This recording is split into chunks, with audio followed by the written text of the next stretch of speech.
Hello everyone, welcome back to my channel. कल के video में मैंने आपको प्लांट टिश्यू सिस्टम के दो टिश्यू सिस्टम्स करवाए थे, ग्राउंड टिश्यू सिस्टम और वैस्कुलर टिश्यू सिस्टम। आज के वीडियो में मैं आपको डाइकॉट और मोनोकॉट रूट का एनाटॉमी करवाने वाली हूँ।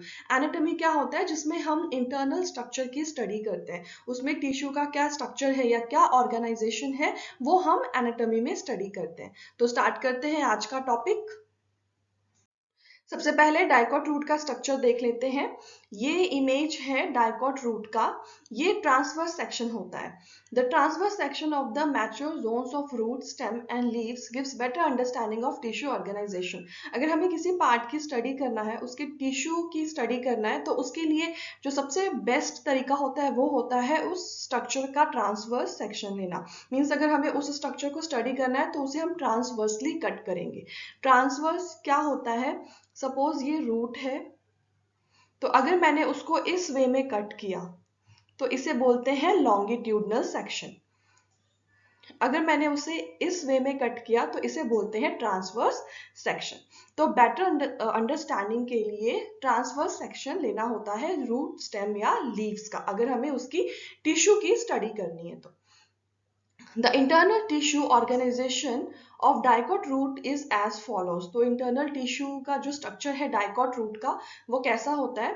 सबसे फर्स्ट में आता है एपिब्लेमा। एपिब्लेमा क्या होता है? जो सबसे बाहर का लेयर होता है, आउटर मोस्ट लेयर होता है, उसे एपिब्लेमा बोलते हैं।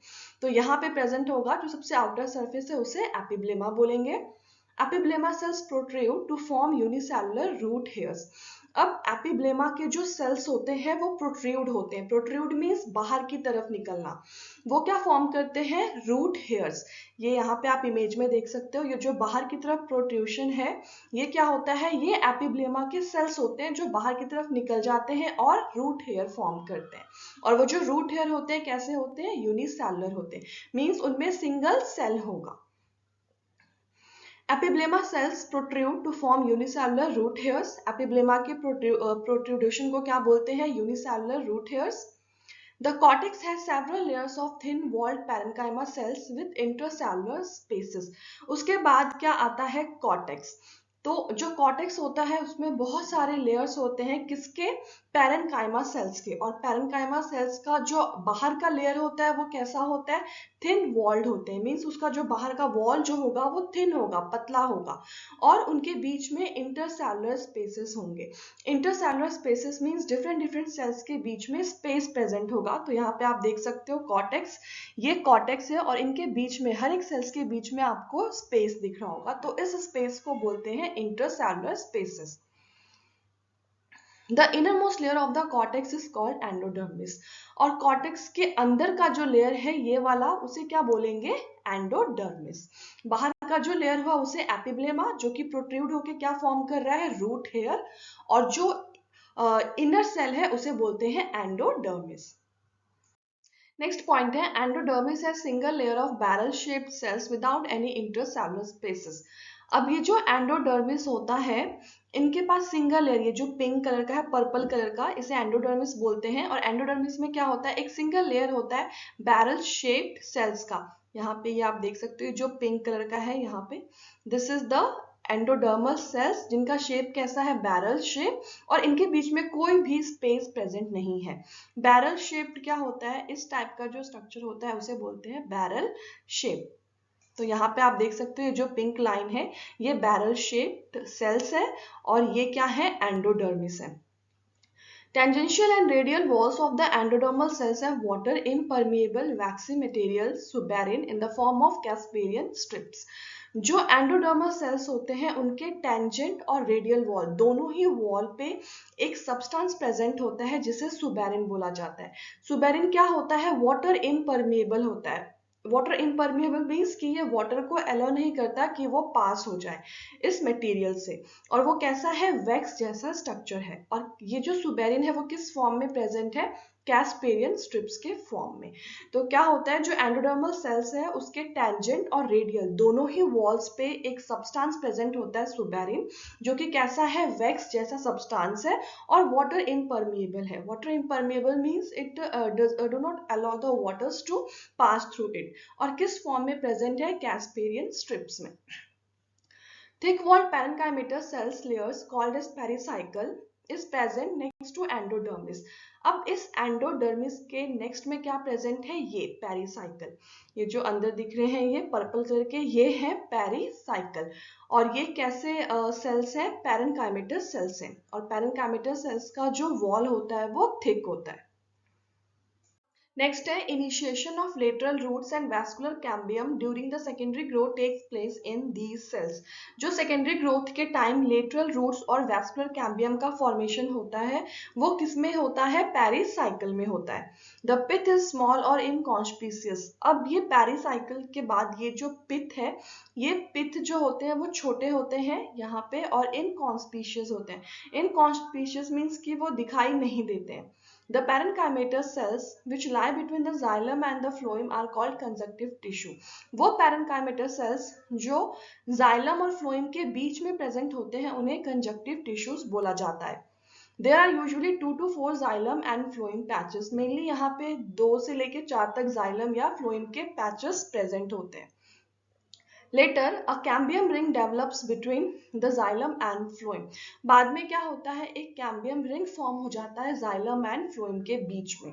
All tissues on the inner side of the endodermis such as pericycle, vascular bundles and pith constitute the stele. जितने भी टिश्यूज होते हैं जो एंडोडर्मिस के इनर साइड में प्रेजेंट होते हैं वो सारे मिलके क्या फॉर्म करते हैं, स्टील। और वो सारे सेल्स कौन से हैं, pericycle, vascular bundles and pith, ये तीनों मिलके क्या फॉर्म करेंगे, स्टील। नेक्स्ट है मोनोकॉटिलिगनस रूट। ये इमेज है internal structure of monocot root का। The anatomy of the monocot root is similar to the dicot root in many respects. जो एनाटॉमी होता है मोनोकॉट रूट का वो बिल्कुल सिमिलर होता है डाइकॉट रूट के, बस थोड़े से डिफरेंसेस होते हैं। एनाटॉमी क्या हो गया, इंटरनल स्ट्रक्चर। ये इमेज है टीएस ऑफ मोनोकॉट रूट का। अब यहाँ पे जो है ये हम डिफरेंसेस पढ़ेंगे कि क्या डिफरेंस है मोनोकॉट और डाइकॉट रूट के बीच में। मेनली उनमें सिमिलैरिटीज होती है। It has epidermis, cortex, endodermis, pericycle, vascular bundles and pith. इनके पास भी epidermis होता है, cortex, endodermis, pericycle, vascular bundles and pith होंगे। As compared to the dicot root, which have fewer xylem bundles, there are usually more than six polyarch xylem bundles in the monocot root. अब यहाँ पे आता है कि क्या difference present है dicot और मोनोकॉट रूट में। तो वो क्या डिफरेंस है कि डाइकॉट रूट में जो जाइलम के बंडल्स थे वो बहुत ही कम होते हैं, बल्कि जो मोनोकॉट रूट होता है वहां पे जाइलम के बंडल्स 6 से भी ज्यादा होते हैं। और उन बंडल्स को क्या बोला जाता है मोनोकॉट रूट में, polyarch. Pith is large and well developed. Monocot root में जो पिथ है वो बहुत लार्ज होता है और वेल डेवलप्ड होता है। डाइकॉट रूट में क्या था, जो पिथ था वो स्मॉल था और बल्कि अनसीन था, दिखाई भी नहीं देता है उसमें। Monocot roots do not undergo any secondary growth. Monocot root जो होते हैं उनका कोई सेकेंडरी ग्रोथ नहीं होता, बल्कि डाइकॉट रूट में जो रूट्स हैं उनका सेकेंडरी ग्रोथ होता है। तो ये टीएस है मोनोकॉट रूट का। यहाँ पे सबसे जो बाहर का लेयर है उसे एपिब्लेमा बोलेंगे, जिसने क्या किया है, प्रोट्रूड होके क्या फॉर्म किया है, रूट हेयर। फिर आता है कॉर्टेक्स, फिर आता है एंडोडर्मिस, फिर पेरिसाइकल, फिर phloem, protoxylem, pith and metaxylem. तो ये जो बंडल्स हैं ये जाइलम के बंडल्स हैं, तो इन्हें क्या बोला जाता है, पॉलीआर्क।